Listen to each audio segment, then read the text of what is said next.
नमो अर्हन्ताणं नमो सिद्धाणं नमो आयर्याणं नमो वज्रायाणं नमो लोके सवसां। हाँ, कौन करता है? हाँ ओके है तो।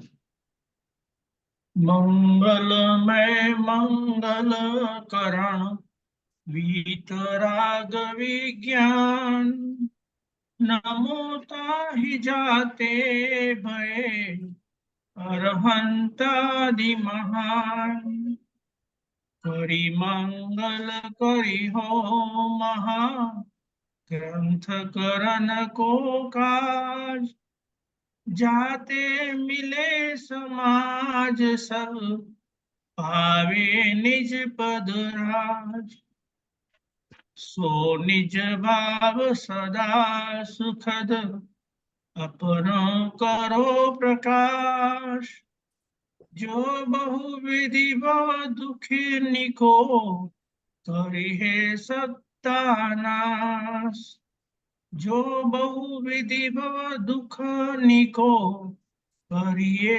सत्तानाश। बहुत सुंदर मंगलाचरण आपने किया। सुबह मंगल प्रभात की मंगल बेला में हमारी चर्चा मोक्ष मार्ग प्रकाशक जी शास्त्र तीसरे अधिकार के ऊपर चल रही है। पंडित साहब इसमें अपने को क्षयोपशम से ज्ञानावरणीय और दर्शनावरणीय के क्षयोपशम से होने वाला दुख और उसके निवृत्ति, इस चैप्टर को हम समझ रहे हैं। और ये इस विषय के अंतर्गत जो हमारी कल चर्चा चली थी वो आपको समझ में आई होगी कि जीव किस प्रकार से इन अपने स्वरूप को भूलता है, पर को माने शरीर इत्यादि को, इंद्रियां इत्यादि को अपनी मानता है, फिर उन इंद्रियों के माध्यम से विषय ग्रहण करने की इच्छा करता है। और इच्छा करता है इतना नहीं, त्रिकालवर्ती सर्व पदार्थों को जानने सुनने की उनकी इच्छा होती है। और वो इच्छा पूरी तो होती नहीं है, परंतु पूरी करने के लिए बहुत लालायित बनता है। अपन कल ने कल देखा था, एक एक इंद्रिय के विषय में जीव अगर आसक्त होता है तो उनकी क्या दशा बनती है, मौत तक आ जाती है। तो जीव पांच इंद्रिय में अगर लुब्ध होगा तो उसकी क्या दशा होगी, ये बात कल हमने देखी थी। इंद्रियों की पीड़ा सही नहीं जाती है, इसलिए वो आसक्त रह करके खाद खुजाता है। वो भी वाली बात समझाई थी कि कैसे ये जीव की तृष्णा इच्छाएं बढ़ती जाती है और फिर वो दुख दूर करने का उपाय करता है। माने इंद्रियों से विषय ग्रहण करने की जो इच्छा हुई, उस इच्छा को पूरी करने के लिए क्या करता है, तो नाना प्रकार के भोजन आदि द्वारा इंद्रियों को प्रबल करता है। मेरी इंद्रियां प्रबल होगी, मेरी इंद्रियां पुष्ट होगी, तो मैं ज्यादा विषय को ग्रहण कर पाऊंगा, ये उनके दिमाग में बात आ गई है। तो अनेक बाह्य कारण मिलता है तब वो होती है, कोई उनकी इच्छा होने से तो वो काम बन नहीं जाएगा। और इंद्रिया के सन्मुख को व्यक्ति जाए, अनेक प्रकार का संयोग मिलाने का प्रयास करता है ना, वस्त्र का, भोजन का, पुष्प का, मंदिर का, आभूषण का, वाज का, वादिंत्र आदि बजाने का, ये बहुत वस्तुओं का उनको अंदर में भाव पड़ा है, इच्छा पड़ी है, और वो नहीं मिलते हैं पदार्थ, इंद्रियों के विषय नहीं मिलते हैं, तो वो व्यक्ति खेद खिन्न होता है। बराबर, यहाँ तक बात आई थी। फिर मन के द्वारा फिर क्या करता है कि वो इंद्रियों के सन्मुख विषय रहे तब तक तो वो स्पष्ट जानता है। फिर वो जब विषय दूर हो जाते हैं तो मन के द्वारा स्मरण करके उनको स्मरण मात्र में रखना चाहता है। फिर काल व्यतीत हो जाता है तो वो मन से भी वो चीज उतर जाती है, उसको भी भूल जाता है। फिर वो अपने विषयों को ग्रहण करने की इच्छा करता है। परंतु ये जीव एक काल में एक ही विषय को ग्रहण कर सकता है, बहुत विषय को ग्रहण नहीं कर सकता।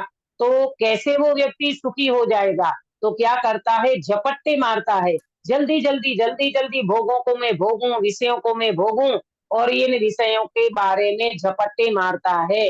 यहाँ तक हमारी कल बात हुई थी। आज अपन वो चार बातें ध्यान में रखना चार्ट वाली। पहले तो वो इंद्रिय का दुख कैसे करता है, नंबर दो वो उसका उपाय कैसे करता है, और नंबर तीन में उपाय झूठे कैसे हैं। तो ये पंडित साहब अब बताएंगे तीसरे नंबर वाला कि उपाय उनके झूठे हैं तो क्यों हैं, है ना। ये बात अभी अपन पेज नंबर 48 पे आप निकालो शास्त्र में से, वहां से चर्चा को अपन आगे बढ़ाएंगे। अभी तक की चर्चा आई ना समझ में? किसी को कोई प्रश्न तो नहीं है ना? प्रॉपर समझ में आना चाहिए। जी विषय एक बार चलता है, बार बार वो विषय नहीं दोहरा सकते अपन इतना लंबा, तो उसको अपन साथ साथ में मिलान करते चलना। देखो 48 पेज पे अब उपाय झूठे क्यों है वो बताते हैं। इस प्रकार जो उपाय इससे भाषित होते हैं सो करता है, परंतु वे झूठे हैं। क्यों झूठे हैं? क्योंकि प्रथम तो इन सबका ऐसा ही होना अपने अधीन नहीं है, महान कठिन है ना। ये इंद्रियों का विषय मिलना वो अपने अधीन नहीं है, ये उदयाधीन है। आप ऐसा मत समझो कि हमारी इच्छा हुई और हमको इंद्रिय का विषय का भोग मिल जाएगा, वो अपने अधीन नहीं है, वो सब उदय के अधीन है। एक तो बात ये हो गई। तथा कदाचित उदय अनुसार विधि मिल भी जाए तो इंद्रियों को प्रबल करने से कहीं विषय ग्रहण की शक्ति बढ़ती नहीं है, वह शक्ति तो ज्ञान दर्शन बढ़ाने पर बढ़ती है। सो यह कर्म के संयोगक्षम के अधीन है। अब देखो दूसरी बात समझो कि पहले तो बताया कि वो अपने अधीन नहीं है? दूसरी बात बताई, पहली बात बताई अपने अधीन नहीं है, उदयाधीन है। दूसरी बात ये बता रहे हैं कि कदाचित आपका उदय प्रबल हो, आपका पुण्य का उदय हो और उसके अनुसार विधि मिल भी जाए, यानी विषय भोग आपको मिल भी जाए, परंतु विषय ग्रहण करने की शक्ति इंद्रियों को बढ़ाने से नहीं बढ़ती है, वह शक्ति तो ज्ञान दर्शन बढ़ाने पर बढ़ती है। सो यह कर्म के क्षयोपशम के अधीन है। अब इसको समझो। क्यों गिरीश भाई? ये व्यक्ति को जानना देखना है ना, इसको जानो इसको जानो इसको जानो, तो ये जानने देखने की शक्ति कैसे बढ़ेगी? इंद्रियों को पुष्ट करने से नहीं बढ़ेगी, ज्ञान दर्शन बढ़ाने से, क्षयोपशम बढ़ाने से बढ़ेगी। और वो क्षयोपशम कैसे बढ़ेगा? तो इसमें और बात करते हैं। देखो किसी का पहले बताएंगे कि किसी का शरीर पुष्ट है, उसकी ऐसी शक्ति कम देखी जाती है, किसी का शरीर दुर्बल है, उसके अधिक देखी जाती है। इसलिए भोजन आदि द्वारा इंद्रियां पुष्ट करने से कुछ सिद्धि है नहीं। कषाय आदि घटने से, कर्म का क्षयोपशम होने पर ज्ञान दर्शन बढ़े, तब विषय ग्रहण की शक्ति बढ़ती है। बराबर अंकित भैया? समझो इस बात को क्या कह रहे हैं। वो ये कहते हैं कि हमने तो ऐसा देखा, पंडित साहब कहते हैं कि किसी का शरीर तो एकदम रुष्ट पुष्ट है और उनको जानने देखने की शक्ति कम है, और कोई व्यक्ति दुबला पतला है तो उनकी जानने देखने की शक्ति अच्छी है, ज्यादा है। तो इसका मतलब क्या हुआ? इसका मतलब ये हुआ कि इंद्रियां पुष्ट करने से ज्ञान दर्शन की शक्ति नहीं बढ़ेगी, इंद्रियां पुष्ट करने से क्षयोपशम नहीं बढ़ेगा, तो काय से बढ़ेगा? क्षयोपशम बढ़ेगा कषाय को घटाने से, कर्म का क्षयोपशम होगा, उससे ज्ञान दर्शन बढ़ेगा और उससे व्यक्ति की विषय ग्रहण की शक्ति बढ़ेगी। आया समझ में काश्मीरा बहन? हाँ हाँ दीदी, आया आया। हाँ आया ना समझ में? तो इसमें क्या हाँ समझाना चाहा पंडित साहब, क्या बताना चाहते हैं कि विषय ग्रहण करने की जो शक्ति है ना, वो इंद्रियां प्रबल होने से नहीं बढ़ेगी। इसमें ना तीन तीन बात समझना। पहले तो ये समझो कि विषय ग्रहण की शक्ति उदय अनुसार होगी, आपका उदय होगा तो ही आपकी जानने देखने की शक्ति बढ़ेगी, इंद्रियों की शक्ति बढ़ेगी। नंबर एक हो गया। नंबर दो, वो जो उदय अनुसार विधि मिल भी जाएगी पर आपका ज्ञान दर्शन नहीं बढ़ेगा, आपका क्षयोपशम नहीं बढ़ेगा, तो आपकी इंद्रियों की शक्ति भी नहीं बढ़ेगी। दो बात हो गई। तीसरी बात कि ये जो क्षयोपशम है कैसे बढ़ेगा?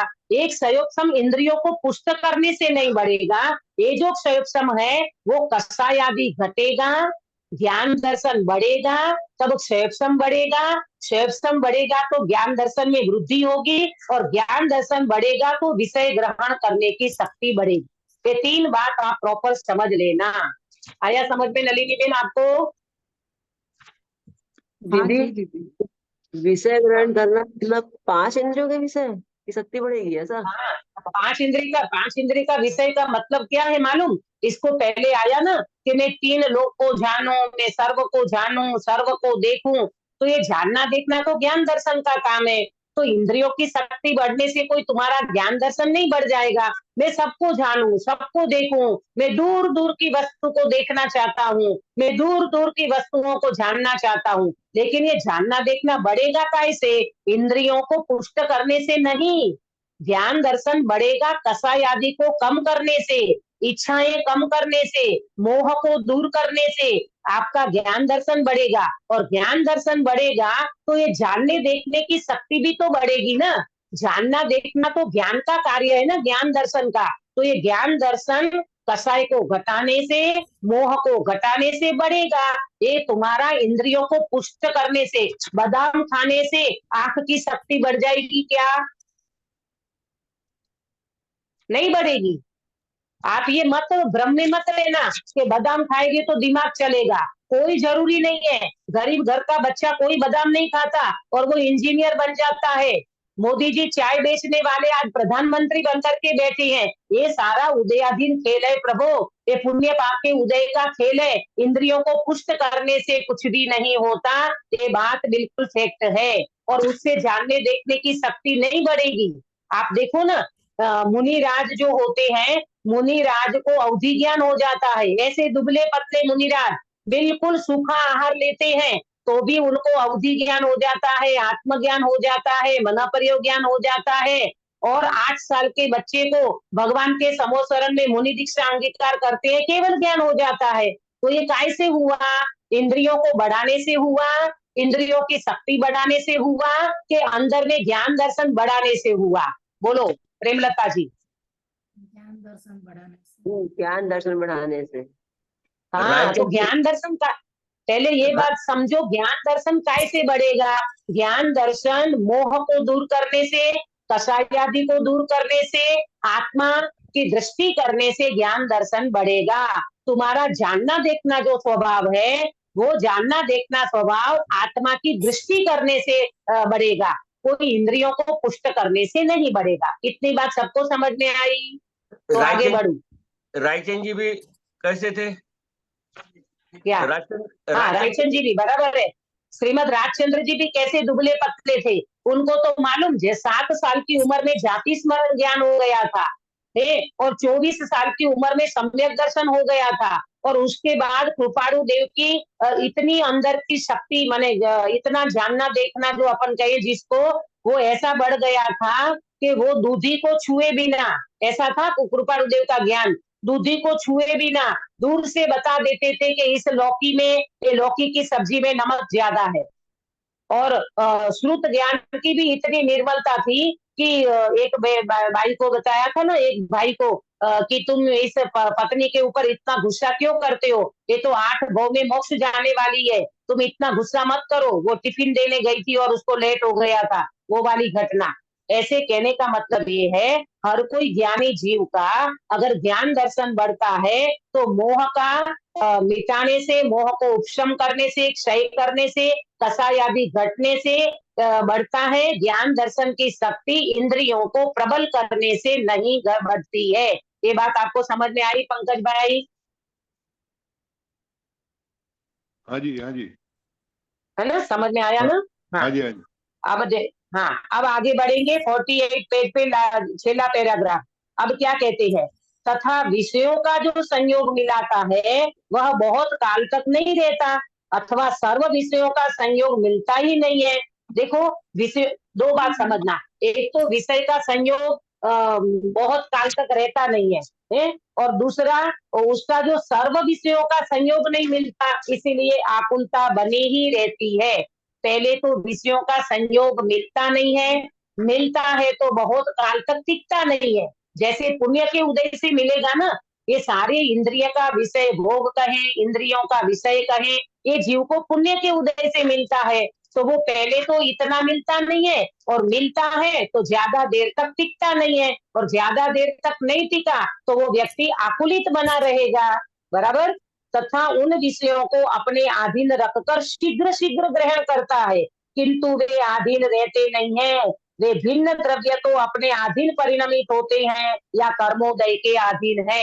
एग्जाम्पल से समझो कि किसी व्यक्ति को रसगुल्ला खाने का मन किया, रसगुल्ला खाने का मन किया, तो वो रसगुल्ला भी उनको साता वेदनीय के उदय से मिली सामग्री, और जैसे उनको साता वेदनीय से सामग्री मिली तो वो शीघ्र शीघ्र ग्रहण करना चाहता है, मैं जल्दी खा लूं, मैं जल्दी खा लूं, और खाने बैठा और वो व्यक्ति को एकदम से पेट में दर्द होने लगा। अब जब वो पेट में दर्द हुआ तो क्या वो रसगुल्ला खा पाएगा अंकित भैया? नहीं खा पाएगा ना, नहीं खा पाएगा। अरे भाई तुम इन विषयों को जल्दी जल्दी भले ग्रहण करना चाहो, लेकिन अगर आपकी ये जो इंद्रिय के विषय है ना अपने अधीन नहीं परिणमते, तुम्हारे कर्म का उदय होगा तब वो परिणमित होगा। वो स्वयं अपने में परिणमित होते हैं, रसगुल्ला अपने में परिणमित होता है, और तुम्हारे यहाँ साता का उदय तो चाहिए ना। जो व्यक्ति मूंग की दाल को ना पचा सकता हो, क्या वो गुलाब जामुन और रसगुल्ला पचा पाएगा? नहीं पचा पाएगा। उसमें भी साता वेदनीय का उदय चाहिए।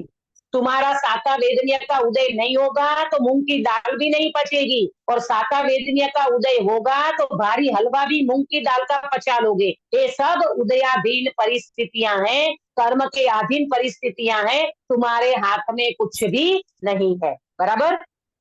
ऐसे कर्म का बंध यथा योग्य शुभ भाव होने पर होता है।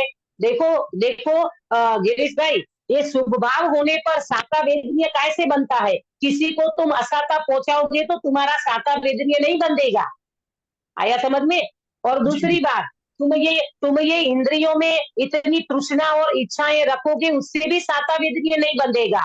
साता वेदनीय बंधता है शुभ भाव होने पर, और पश्चात उदय आता है वह प्रत्यक्ष देखते हैं। अनेक उपाय करने पर भी कर्म के निमित्त बिना सामग्री नहीं मिलती। आपको पता है अपने को ये जो सामग्री मिली है ना, लाड़ी वाड़ी गाड़ी, ये तुम्हारा फ्लैट या फैन फोन फ्रिज, ये किसके उदय से मिला है? कौन से कर्म के उदय से मिला है? कौन बताएगा? सुनीता जी। नाम कर्म के उदय से गलत। नहीं, ये अपना सर नाम कर्म उदय से तो ये मिलता है वेदनीय। ये संयोग वेदनीय कर्म साता साता वेदनीय, साता वेदनीय के उदय से। हाँ, साता वेदनीय के उदय से सामग्री मिलती है। ये लाड़ी वाड़ी गाड़ी और पांच इंद्रिय के विषय भोग जो अपन भोग रहे हैं ना, ये सब अपने को साता वेदनीय के उदय से मिलता है। और साता वेदनीय शुभ भाव के बिना नहीं बंधता। कोई व्यक्ति तीव्र अशुभ भाव करे, पाप भाव करे, तो क्या उसको साता मिलेगी नलिनी बेन? असाता मिलेगी, असाता। हाँ नहीं मिलेगी, उसको असाता ही मिलेगी। असाता का ही बंद होगा। इसीलिए यहाँ पर कहते हैं भाई, ये सब तुमको जो सामग्री मिलेगी वो कर्म के निमित्त से मिलती है, और तुम पांच इंद्रिय के विषय भोग में इतने लुब्ध हो पड़े हो, ऐसी तृष्णाएं रखते हो, ऐसे आकुलित होते रहते हो, तो तुमको तो असाता ही मिलेगा, तुमको साता का बंध नहीं होगा। यहाँ तक समझ में आया? अब देखो 49 पेज के ऊपर और क्या कहते हैं। तथा एक विषय को छोड़कर अन्य का ग्रहण करता है, ऐसे झपट्टे मारता है, उससे क्या सिद्धि होती है? ऐसे झपट्टा मारता है, इसको भोग लूं। आपने देखा होगा, हमें तो पता नहीं क्योंकि हमने तो कभी बाजार का खाया ही नहीं है इस प्रकार से, और न कभी किसी के शादी वगैरह में गए हैं। आप देखना, आप लोगों तो स्वानुभूत है ये सब। आप ये जाते हो ना शादी वगैरह में, तो वहां पर वो क्या लगता है, वो भोजन क्या बोलते हैं उसको, भोजन जो करने जाते हो ना, buffet dinner, buffet buffer system, buffet system, buffet dinner, buffet system. तो वहाँ बहुत सारे काउंटर लगे हुए रहते हैं, है ना? तो इसमें आपको ये लगता है कि ये खाऊं कि ये खाऊं कि ये खाऊं कि ये खाऊं, ऐसी थाली लेकर के ये ले लो, ये भी ले लो, ये भी ले लो, ये भी ले लो, इतनी सारी थाली भर ली, और पेट कितना है? पेट तो जितनी भूख होगी उतना ही तो खा पाओगे ना। फिर झूठा छोड़ना, बोलो ये दोष नहीं है? झूठा छोड़ना ये दोष नहीं है? एक कहीं पर भी आप उस अनाज को छोड़ते हो, झूठा छोड़ते हो, तो उसका पाप लगता है। आया समझ में? बहुत सारे त्रस्त जीवों की उत्पत्ति हो जाती है उसमें। ख्याल में आया? तो कहने का मतलब ये है, इसमें पंडित साहब ये कह रहे हैं, एक विषय को छोड़ता है, दूसरों को ग्रहण करता है, ऐसे झपट्टा मारता है कि जैसे कभी उन पदार्थों को भोगा ही न हो। पर भाई इससे तेरी क्या सिद्धि होगी? मुझे बता। तो तेरा पेट होगा उतना ही तो तू खा पाएगा ना, तो थाली भर भर के खा लेना, ये क्या उचित है? नहीं है ना? अपने को थोड़ा सोचना चाहिए। देखो, जैसे मण की भूख वाले को कर्ण मिले तो क्या भूख मिटती है? इतना हाथी का पेट और चींटी का भोजन, बोलो हाथी का पेट और चींटी का भोजन माने एक दाना। चींटी को तो एक शक्कर के दाने से हो सकता है उसको तृप्ति हो जाए, पर हाथी को कण मिले तो क्या उसकी भूख मिटेगी? नहीं मिटेगी नहीं ना। मिटेगी। जैसे कितना बढ़िया दृष्टांत दिया, जैसे मण की भूख वाले को कण मिले तो क्या भूख मिटती है, उसी प्रकार जिसे सर्व के ग्रहण की इच्छा है उसे एक विषय का ग्रहण होने पर क्या इच्छा मिटती है? इच्छा मिटे बिना सुख नहीं होता, इसलिए यह उपाय झूठा है। पंडित साहब क्या साइकोलॉजिस्ट हैं, क्या अपनी मन की बात को वो एकदम वो कर लेते हैं, समझ लेते हैं और कहते हैं भैया ये आपको समझ में आया? ये गिरीश भाई इसमें क्या कहना चाहते हैं? मन की भूख वाले को कण मिले तो क्या सिद्धि होती है, इससे बताओ क्या कहना चाहते हैं, हमारे ऊपर क्या कहना चाहते हैं पंडित साहब? माने अपनी ज्यादा तृष्णा रहती है हर एक विषय के अंदर, हाँ हाँ थोड़ा ही कुछ मिले तो हाँ, तो कैसे कैसे आपको संतुष्टि होगी? आपको तो ये लगता है मैं पूरा इंडिया घूम के आऊंगा, और आपको जाने मिलता है, आपके पास पैसा उतना है कि आप यूएस में एक ही कंट्री घूम पाओगे। बोलो, आप पूरा पूरा यूएस भी नहीं घूम पाओगे, पूरी इंडिया की तो बात छोड़ो, है ना। तो कहने का मतलब ये है कि व्यक्ति की इच्छाएं हैं सबको जानने की, और इच्छा की पूर्ति होती है, माने इससे इंद्रियों के विषय मिलते हैं थोड़ा, जानने देखने का विषय मिलता है थोड़ा, सर्व को भोगने की तो उनकी है नहीं कैपेसिटी, तो वो कैसे वो व्यक्ति सुखी होगा? इसीलिए पंडित साहब कहते सारे उपाय तेरे झूठे हैं भाई, तेरी तृष्णा तो बहुत बड़ी है और सर्व को जानने देखने की शक्ति तेरे में नहीं है। वो शक्ति किसमें है भावना बेन? वो शक्ति किसमें है सबको जानने देखने की? शुद्धात्मा में। ऑप्शंस है। शुद्धात्मा में तो है, प्रगट में कौन है? प्रगट में भगवान के केवली केवल भगवान। हाँ, ज्ञान में, केवली केवल ज्ञान। भगवान, अर्यंत भगवान, सिद्ध भगवान, वो सबको जानते देखते हैं, हमारी तो बस की नहीं है। हमारे पीठ के पीछे क्या है बता सकते हो? नहीं नहीं। नहीं नहीं नहीं बता सकते। हमारा इतना अल्प ज्ञान है, छोटा सा ज्ञान है। हम देखो, कल मैंने आपको कुछ बात कही थी, आज आपको ध्यान में है वो बात? नहीं है। कल मुझे कोई बात याद आई थी, आज मैं भूल गई हूँ, तो हो सकता है हमारा क्षेत्रम तो बहुत ही जरा सा है, कुछ दम नहीं है हमारे क्षेत्रम में। इसीलिए कहते हैं तुम्हारे उपाय सारे झूठे हैं। यहाँ तक बात समझ में आ गई आपको सभी को? ये उपाय क्यों झूठे हैं, क्यों झूठे हैं? मैं दोहरा देती हूँ, 4 बात दोहरा देती हूँ, 3 बात मेन करके। पहली बात तो ये है वो विषय अपने अधीन नहीं है, हाँ एक बात। दूसरी बात ये है कि वो विषय अपने उदय के अनुसार मिल भी जाए, हाँ अपने विषय के अपनी इच्छा के अनुसार मिल भी जाए, परंतु सर्व को ग्रहण करने की अपनी शक्ति नहीं है ना। और तीसरी बात कि कदाचित अपने को ये विषय मिल भी जाए तो वो व्यक्ति शीघ्र शीघ्र ग्रहण करना चाहता है, परंतु वो सारे के सारे विषय आपके कर्मोदय के अधीन है। वो विषय ग्रहण करना अपने अधीन नहीं है, वो कर्मोदय के अधीन है, और वो शीघ्र ग्रहण करना चाहते हो तो वो होगा शुभ भाव से, आपकी इच्छा से नहीं होगा। और वो शुभ भाव व्यक्ति का कैसे बढ़ेगा, ज्ञान दर्शन कैसे बढ़ेगा? तो कहते हैं कषाय आदि कम करने से, मोह को कम करने से आपका ज्ञान दर्शन बढ़ेगा, ज्ञान दर्शन बढ़ेगा तो क्षेत्रम बढ़ेगा, क्षेत्रम बढ़ेगा तो ज्ञान दर्शन बढ़ेगा, और जब ये बढ़ेगा तब आपको ये जानने देखने की शक्ति बढ़ेगी। आया समझ में? ये पूरा चैप्टर यहाँ पर पंडित साहब ने उपाय झूठे की बात की। अभी तक समझ में आया सबको? मैं जल्दी तो नहीं कर रही हूँ ना? दीदी तो शुभ भाव मतलब स्वभाव की दृष्टि है या फिर दान दया पूजा है? शुभ भाव, हाँ शुभ भाव मतलब दान दया पूजा है कि स्वभाव की दृष्टि करने से? देखो, इसमें दोनों बात है। शुभ भाव में एक तो पहले तो अपने को दृष्टि में रखना अपना ज्ञायक भगवान, अपना शुद्धात्मा, वो दृष्टि में रखते हुए तुम दयादान करते हो तो उससे शुभ भाव होगा। और नहीं नहीं होगी स्वभाव की दृष्टि तो भी मंद कसाई में शुभ भाव तो होते हैं, परंतु वो शुभ भाव से संसार चक्र मिटने का कारण नहीं बनेगा। और जो स्वभाव की दृष्टि रख करके जो व्यक्ति शुभ भाव होगा जिसको, उसको कालांतर में भवांतर में, इस भाव में नहीं तो अगले भाव में उसको सम्यक दर्शन होने का चांस मिलेगा। आया समझ में? शुभ भाव तो दोनों बनता है, मंद कषाय वाले को भी शुभ भाव बंधेगा और सम्यक दर्शन प्राप्त करने वाले को भी शुभ भाव बंधेगा। तो एक को तो सम्यक दर्शन का चांस है, लेकिन दूसरे को सम्यक दर्शन होगा ये जरूरी नहीं है, क्योंकि उनकी दृष्टि में नहीं आया ना वो भगवान आत्मा, इसलिए। बराबर। दीदी अब इसी देखो को प्रश्न पुण्य बहुत, इसी को हाँ? पुण्यानुबंधी पुण्य बोलेंगे क्या? सम्यक दृष्टि को ही पुण्यानुबंधी पुण्य बंधता है, मिथ्या दृष्टि को पुण्यानुबंधी पुण्य नहीं बंधता, उसको पापानुबंधी पुण्य बंधेगा। आया ख्याल में? हाँ, अब देखो 49 पेज पे प्रश्न क्या पूछा है, तो ये पंडित साहब की उपज है प्रश्न की भी।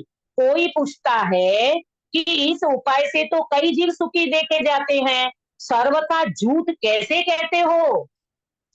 क्या गजब का प्रश्न है कि हम तो देखते हैं पंकज भाई, इस दुनिया में तो कितने लोग सुखी देखे जाते हैं, बहुत लोगों को हमने सुखी देखा है। अंबानी आपको सुखी नहीं लगता हाँ पंकज भाई? हाँ, दिखने दिखने में तो लगता है। हाँ, पंकज भाई ने प्रॉपर जवाब दिया कि दिखने में तो कितनी सुखी दिखते हैं, अंदर पूछो, अभिप्राय से हाँ। पूछो तो वो व्यक्ति कैसा सुखी है वो केवल ही भगवान ही जानते हैं, या वो व्यक्ति जान। देखो कोई पूछता है कि इस उपाय से तो कई जीव सुखी देखे जाते हैं, सर्वथा झूठ कैसे कहते हो? ये किसके बारे में प्रश्न है? कौन से अकॉर्डिंग में ये प्रश्न उठाया है? कौन बताएगा सभा में से? आप विषय से जुड़े रहो तो मजा आएगा। भावना बेन बता सकते हो किस विषय में कह रहे हैं ये पंडित साहब?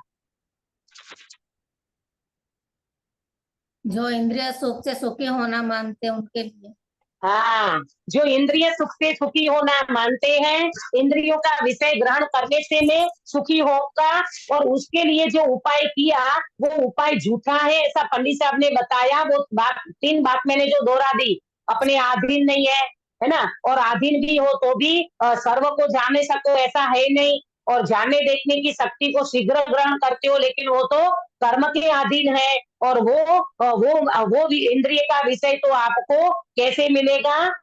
शक्ति कैसे बढ़ेगी जानने देखने की? कषाय आदि घटने से, मोह आदि घटने से होगा, इसके अलावा तो होगा नहीं। और साका वेदनीय का बंध भी आपको शुभ भाव होने से होगा, और तुम इच्छा की जो वांछा करते हो ना, तृष्णा, उससे तो तुम्हारा अशुभ बंधता है, शुभ नहीं बनता।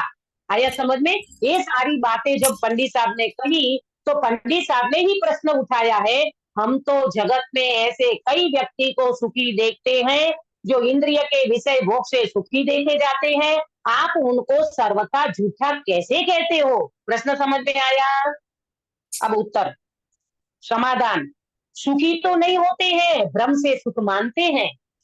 ये पंडित साहब बता रहे, सुखी तो नहीं होते हैं, भ्रम से सुख मानते हैं। ये भ्रम से कोई व्यक्ति सुखी हो जाए, कोई व्यक्ति ऐसा माने कि मैं बहुत पैसे वाला हूं तो मैं सुखी हूं, अरे कोई सुखी नहीं होता, पैसे वाला भी सुखी नहीं, बिना पैसे वाला भी सुखी नहीं है, और जो पैसे वाले होते हुए भी पैसे के कारण इंद्रिय के भोग भोगते हैं वो भी सुखी नहीं है। अब देखना क्या जवाब देते, और यदि सुखी हुए हो तो अन्य विषयों की इच्छा कैसे रहेगी? अगर वो व्यक्ति इंद्रियों के विषय से सुखी हो गए, मान लो उस व्यक्ति को इंद्रियों के विषय के भोग मिल गए, उनको इंद्रियों का विषय मिल गया, सुख मिल गया, तो फिर अन्य विषयों की इच्छा क्यों करता है? वो व्यक्ति को जो चाहिए था मिल गया तो सुखी हो जाना चाहिए ना सुनीता जी? मैं हो गया सुखी? नहीं, उसको और मतलब इच्छा होती है ज्यादा। हाँ, और तृष्णा बढ़ती जाएगी और इच्छाएं बढ़ती जाएगी। देखो बताएंगे, जैसे रोग मिटने पर अन्य औषधि को क्यों चाहिए? किसी व्यक्ति का रोग मिट गया तो क्या व्यक्ति डॉक्टर के पास जाता रहेगा, दवाई लेता रहेगा? रोग मिटने पर कौन सा ऐसा रोगी होगा जो दवा चाहेगा? तो विषय मिलने पर कौन सा ऐसा व्यक्ति होगा जो अन्य विषय चाहेगा? लेकिन ये व्यक्ति को अन्य विषय चाहिए, तृष्णा बहुत है, वस्तु कम मिलती है, इंद्रिय के भोग कम मिलते हैं और व्यक्ति चाहता रहता है। उसी प्रकार दुख मिटने पर अन्य विषयों को क्यों चाहे? अगर आपका विषय मिलने से दुख मिट गया हो तो फिर आपको इच्छा नहीं होना चाहिए ना अन्य विषय की। गिरीश भाई आया ना समझ में? तो एक तो चाहता रहता है, हजारपति को लखपति बनना है, लखपति को करोड़पति, करोड़पति को अरबोपति। ऐसे ऐसी तो तृष्णा और इच्छा बढ़ती चली जाती है, तो वो व्यक्ति कैसे सुखी होगा। देखो, इसलिए विषय के ग्रहण द्वारा इच्छा रुक जाए तो हम सुख माने। कोई विषय की इच्छा तुम्हें हुई, इंद्रिय के विषय तुम्हें मिल गए और उससे तुम्हारी इच्छा रुक गई और तुम सुखी हो गए, तो हम माने कि विषयों से जीव सुखी होता है, इंद्रियों के विषय से जीव सुखी होता है। पर ऐसा जगत में देखा जाता है क्या? नहीं। नहीं देखा जाता। और आप फील करो, हम फील करें, हमको एक इच्छा हुई और वो मिल गया, पुण्य के उदय से रसगुल्ला मिल गया, ठीक है, तो रसगुल्ला मिल गया तो आप सुखी हो गए क्या? नहीं होते ना, भ्रम नहीं हो होते हो जाता ना, है। क्योंकि फिर थोड़ी देर में दूसरी इच्छा होगी, फिर उसकी पूर्ति, फिर उसकी पूर्ति। अरे कहीं अंत नहीं है, इच्छा को आकाश समान अनंती बताई है, कहीं पर भी जीव को विषय ग्रहण करने से सुख नहीं मिलता। देखो, परंतु जब तक जिस विषय का ग्रहण नहीं होता तब तक तो उसकी इच्छा रहती है। और जिस समय उसका ग्रहण हुआ उसी समय अन्य विषय की इच्छा होती देखी जाती है, तो यह सुख मानना कैसे है?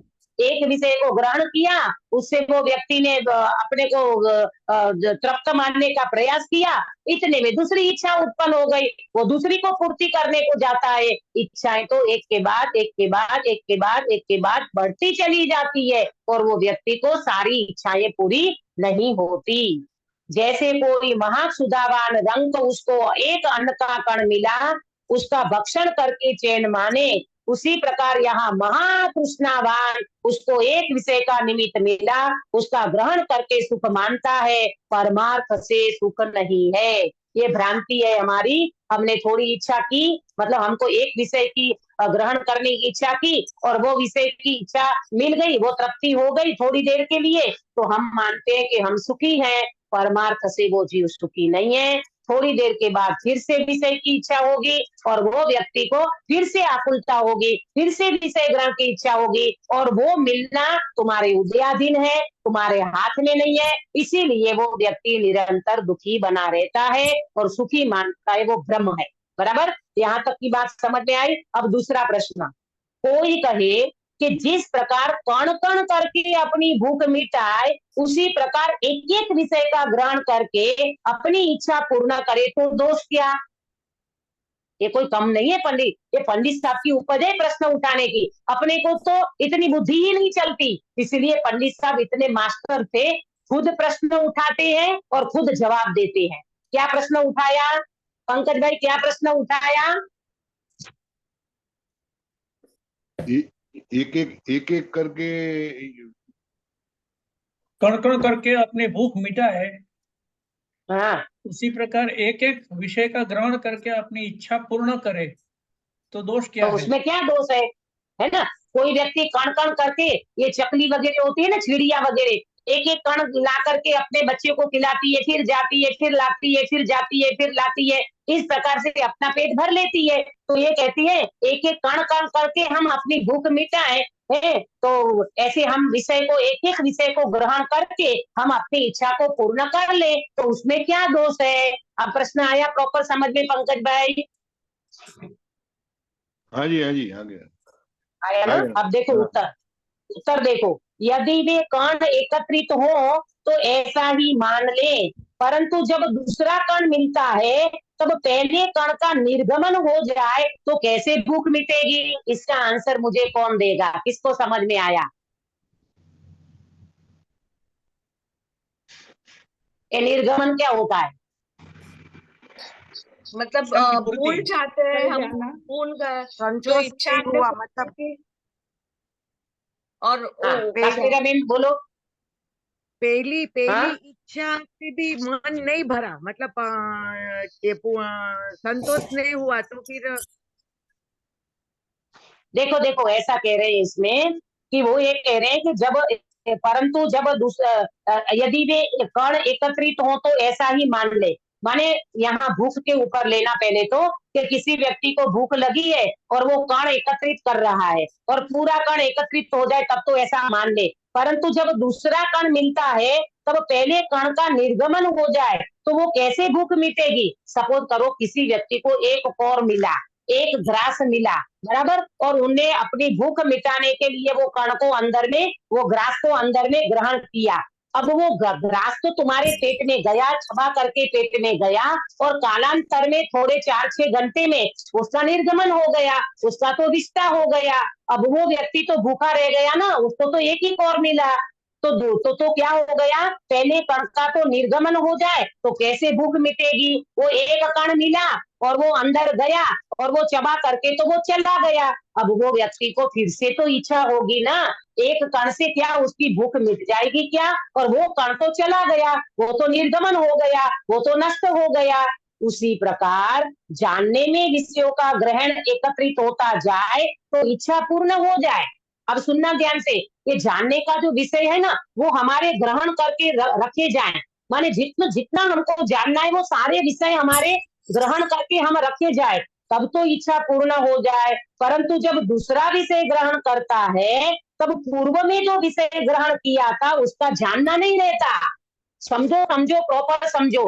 जैसे आप कोई एक जगह पे गए और वहां जाकर के आपने वो वस्तु को जाना, जैसे आप कुल्लू मनाली गए, बराबर, घूमने के लिए, तो कुल्लू मनाली गए तो वहां के सारे सीनरी, ग्रीनरी, सब कुछ आप देख करके आए, बराबर, और फिर आप घर पे लौट आए, और 1 साल हो गया तो आपको ये लगा कि अरे कुल्लू मनाली तो गए थे, लेकिन साल तो नहीं, चलो 2-4 साल हो गए, 1 साल में तो अपना क्षेत्रफल रहता है तो थोड़ा बहुत याद रहता है, 2-5 साल हो जाए तो हम सब भूल जाते हैं। तो अब हम भूल गए तो फिर आकुलता होगी कि नहीं जानने की? आकुलता होगी कि नहीं जानने की? होगी। होगी, क्यों होगी? क्योंकि वो कुल्लू मनाली जो हमने देखा था ना, वो हमारी मेमोरी में नहीं है, वो हमारे क्षेत्र में अब याद नहीं है, तो हमको फिर से वो विषय ग्रहण करने की, जानने देखने की इच्छा रहेगी। जानने देखने को संग्रहित नहीं कर सकते आप। एक को जानते हो तो दूसरा भूल जाते हो, दूसरे को जानते हो तो तीसरा भूल जाते हो। इसीलिए कहते हैं पंडित साहब कि जब दूसरा विषय ग्रहण करने जाते हो तो पूर्व में जो विषय ग्रहण किया था उसका जानना नहीं रहता, तो कैसे इच्छा पूर्ण हो? इसका मतलब नया नया जानना, नया नया देखना, ये इच्छा आपके अंदर में बनी रहती है, क्योंकि सूक्ष्म ज्ञान कम है, जानना देखना अपना पैर में रहता नहीं है, हम कालांतर में उस चीज को भूल जाते हैं। इसीलिए फिर हम नए विषय को जानने के लिए फिर से उन विषय को जानने देखने की हमारी इच्छा बनी रहती है। आया समझ में? इच्छा पूर्ण हुए बिना आकुलता मिटती नहीं है, और आकुलता मिटे बिना सुख कैसे कहा जाए? आया समझ में? विषय को जानने की आकुलता बनी रहती है, और आकुलता कब मिटेगी? जब हम विषय ग्रहण को अच्छी तरह से उनको जाने देखें, तब हमारी आकुलता मिटेगी। आकुलता मिटती नहीं है तो वो व्यक्ति सुखी कैसे हो सकेगा, कैसे कहा जाएगा? आया सबको प्रॉपर समझ में इस प्रश्न का आंसर?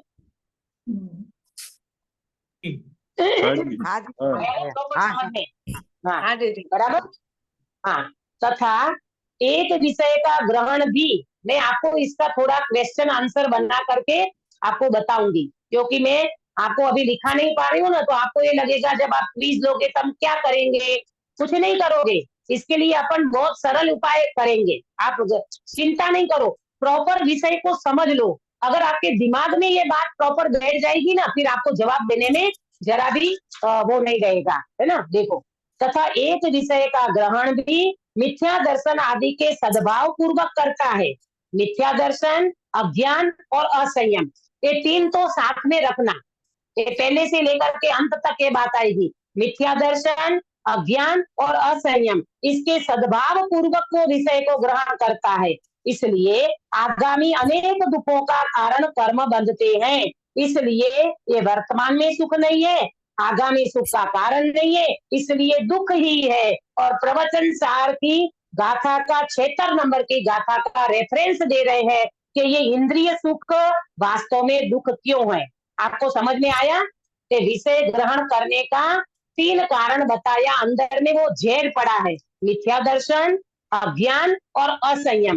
इसके सहित ये व्यक्ति विषय ग्रहण को चाहता है, और विषय ग्रहण में आगामी काल में वो कर्म का बंध करेगा, वर्तमान में भी सुखी नहीं है, भविष्य में भी सुखी नहीं होगा, इसलिए वो व्यक्ति दुखी ही रहता है। और इसके लिए प्रवचन सार की गाथा का रेफरेंस दे रहे हैं और इसका अर्थ बताती हूँ।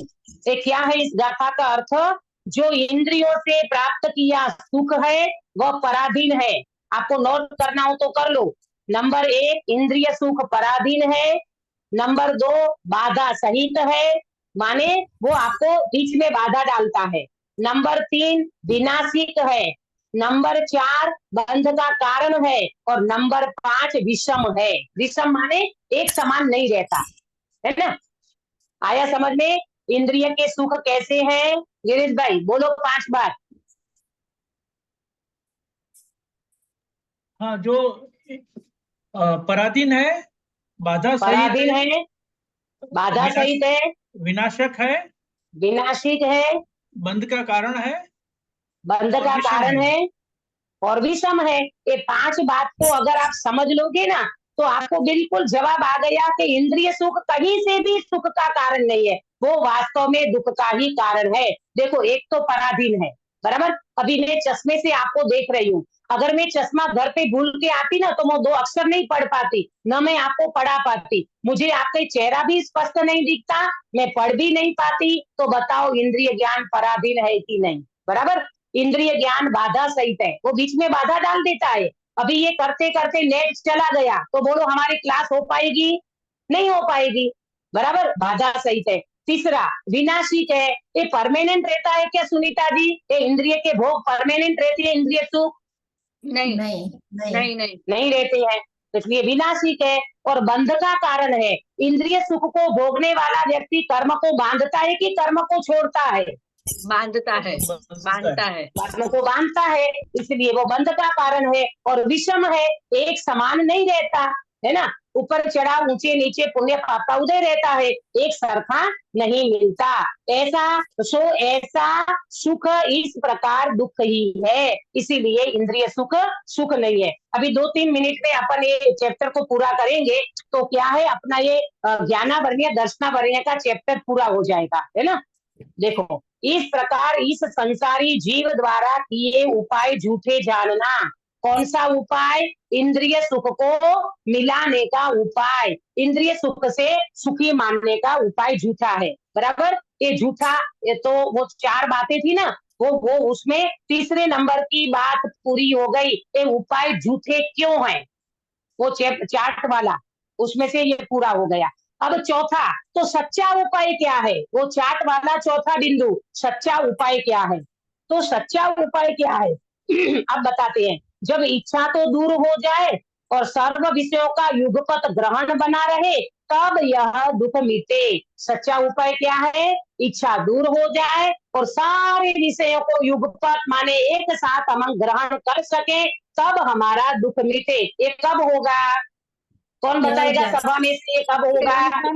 सम्यक दर्शन होने पे। केवल ज्ञान बहुत बढ़िया, बहुत बढ़िया। नलिनी बेन ने बताया, सबने बता दिया। केवल ज्ञान होने पर ये हमारी इच्छा मिट जाएगी, यानी हम सब विषय को युगपत जान सकेंगे, तब हमारा दुख मिटेगा। सो इच्छा तो मोह जाने पर मिटे और सबका युगपत ग्रहण केवल ज्ञान होने पर हो। इनका उपाय सम्यक दर्शन आदि है। सम्यक दर्शन, सम्यक ज्ञान, सम्यक चारित्र और वही सच्चा उपाय जानना। तो मैंने उसमें आपको नोट कराया ना, मोह मिटने पर ये आपका सच्चा उपाय बनेगा। इसमें ये बात याद ऐड कर लेना, चौथे पॉइंट में ये बात याद ऐड कर लेना। इच्छा मिट जाएगी और केवल ज्ञान होगा तब हमारा दुख दूर होगा, ये सच्चा उपाय है। इसमें जरा सा ऐड कर लेना इतना। इस प्रकार तो मोह के निमित्त से ज्ञानावरण दर्शनावरण का क्षयोपशम भी दुखदायक है, उसका वर्णन किया। ये मोह के निमित्त से ज्ञानावरणीय दर्शनावरणीय का क्षयोपशम भी जीव को दुखदायक है। तो प्रश्न का उत्तर आया कि क्षयोपशम दुख का कारण है कि मोह दुख का कारण है? काश्मीरा बेन, मोह दुख का कारण। वो दुख का कारण है। हाँ, मोह दुख का कारण है। ऐसा मत मान लेना कि हमारा उगाड़ ज्ञान दुख का कारण है, हमारा क्षेपसम दुख का कारण है। नहीं नहीं, इसके साथ आपका मोह मिलता है ना, तो तो मोह दुख का कारण है। और मोह के कारण इच्छा होती है, इच्छा के कारण जीव विषय को ग्रहण करता है, विषय ग्रहण नहीं होता तो आकुलता बनी रहती है। ये पूरी सीक्वेंस है, पूरा इसका सीक्वेंस में समझना। देखो अब फिर प्रश्न, यहाँ कोई कहे कि ज्ञानावरणीय दर्शनावरणीय के उदय से जानना नहीं हुआ इसलिए उसे दुख का कारण कहो, क्षयोपशम को क्यों कहते हो? ये जो मैंने बताई ये वाली बात यहाँ आ गई कि ज्ञानावरणीय दर्शनावरणीय का उदय होगा ना तो उदय से व्यक्ति दुखी हो सकता है, उदय से व्यक्ति को ज्ञान नहीं होता, पर आप तो दुख का कारण क्षयोपशम को बताते हो, तो ऐसा क्यों? प्रश्न समझ में आया? समाधान, यदि जानना न होना दुख का कारण हो तो पुद्गल के भी दुख ठहरे, ये पुद्गल को भी दुखी होना पड़े। प्रश्न उत्तर समझ में आ रहा है? जरा प्रॉपर समझना। यदि जानना न होना दुख का कारण हो तो पुद्गल के भी दुख ठहरे, परंतु दुख का मूल कारण तो इच्छा है और इच्छा क्षयोपशम से ही होती है। मुझे कौन बताएगा सभा में से कि यदि जानना न होना दुख का कारण हो तो पुद्गल के भी दुख ठहरे, इसका अर्थ कौन बताएगा?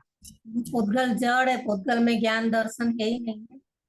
हाँ, सुधाबेन ने बिल्कुल प्रॉपर जवाब दिया कि दीदी पुद्गल जड़ है, पुद्गल में ज्ञान नहीं है। यदि जानना न होना तो पुद्गल तो नहीं जानता है ना, पुद्गल में तो ज्ञान नहीं है ना, तो पुद्गल में ज्ञान नहीं है। अगर आप ये कहो कि जानना नहीं जानो ये दुख का कारण है तो पुद्गल तो नहीं जानता, तो क्या पुद्गल सुखी हो गया?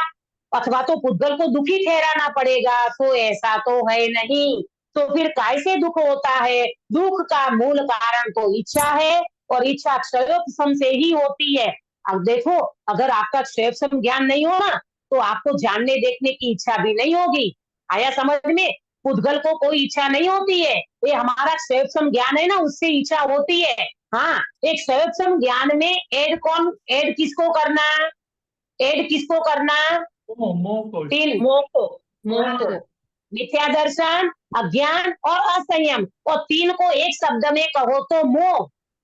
बराबर, ये मोह ऐड करो उसमें क्षयोपशम में, तब इच्छा होगी और इच्छा क्षयोपशम से होती है, इसलिए क्षयोपशम को दुख का कारण कहा है। परमार्थ से क्षयोपशम भी दुख का कारण नहीं है, जो मोह से विषय ग्रहण की इच्छा है वही दुख का कारण जानना। नलिनी बेन आपको समझ में आया? क्षयोपशम दुख का कारण है कि मोह दुख का कारण है? मोह दुख का कारण है। मोह दुख का कारण है। क्यों? क्योंकि मोह से इच्छा होती है और इच्छा से जीव विषय को ग्रहण करना चाहता है और विषय ग्रहण पूरा नहीं होता तो आकुलता बनी रहती है, आकुलता बनी रहती है तो व्यक्ति दुखी होता है। तो इस तरह दुख का कारण मोह समझना, मोह के कारण विषय ग्रहण की इच्छा होती है और उससे जीव दुखी होता है, क्षयोपशम से जीव दुखी नहीं होता। तो इस तरह हमारा ज्ञानावरणीय दर्शनावरणीय के क्षयोपशम से होने वाला दुख और उससे निवृत्ति, इसका पूरा उपाय, उसका सारा विषय पंडित साहब ने अपने सामने रख दिया। हम सब इसका विचार करेंगे। 4 बात को ध्यान में रखना। दुख का कारण क्या है? दुख का कारण होने पर व्यक्ति उसको दुख दूर करने का उपाय क्या करता है? तीसरे नंबर में उपाय झूठे क्यों है?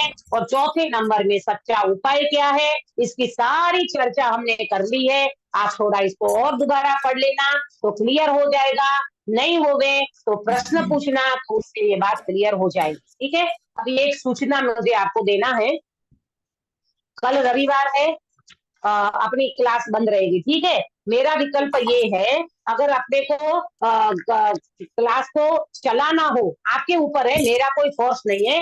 निज में बताई यह अंत उपकार है, इसके लिए बिनवाती माँ को वंदना सतवार है, वंदना सतवार है।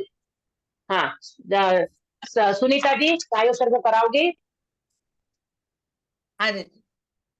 नमो अरियंताणम नमो सिद्धाणम नमो आर्याणम नमो वज्रायणम नमो लोहे सव्वसाहुणम नमो अरियंताणम नमो सिद्धाणम नमो आर्याणम नमो वज्रायणम नमो लोहे सव्वसाहुणम नमो अरियंताणम नमो सिद्धाणम नमो आर्याणम नमो वज्रायणम नमो लोहे सव्वसाहुणम नमो अर्यंताणम नमो सिद्धाणम नमो आयर्याणम नमो वज्रायणम नमो लोहे सव्वसाहुणम नमो अर्यंताणम नमो सिद्धाणम नमो आयर्याणम नमो वज्रायणम नमो लोहे सव्वसाहुणम नमो अर्यंताणम नमो सिद्धाणम नमो आयर्याणम नमो वज्रायणम नमो लोहे सव्वसाहुणम नमो अर्यंताणम नमो सिद्धाणम नमो आयर्याणम नमो वज्रायणम नमो लोहे सव्वसाहुणम नमो अर्यंताणम नमो सिद्धाणम नमो आयर्याणम नमो वज्रायणम नमो लोहे सव्वसाहुणम नमो अर्यंताणम नमो सिद्धाणम नमो आयर्याणम नमो वज्रायणम नमो लोहे सव्वसाहुणम नमो अर्यंत बोलो अंतर्रूप मुद्राधारी सर्व जिनेन्द्र भगवान की जय जय हो। हो। नित्य बोधिनी द्वादशांगमयी जिनवाणी माता की जय जय हो। हो। 3 काम 9 करोड़ सर्वे वितरागी महामुनि राजों की जय हो। जय हो। परम अहिंसामय वितरागी जैन धर्म की जय हो। जय हो। जय हो सभी को जय जय जय। जय। मंगलवार को जय जय पंकज भाई आपको मंगलाचरण करना है, ठीक हाँ है? जी, हाँ जी।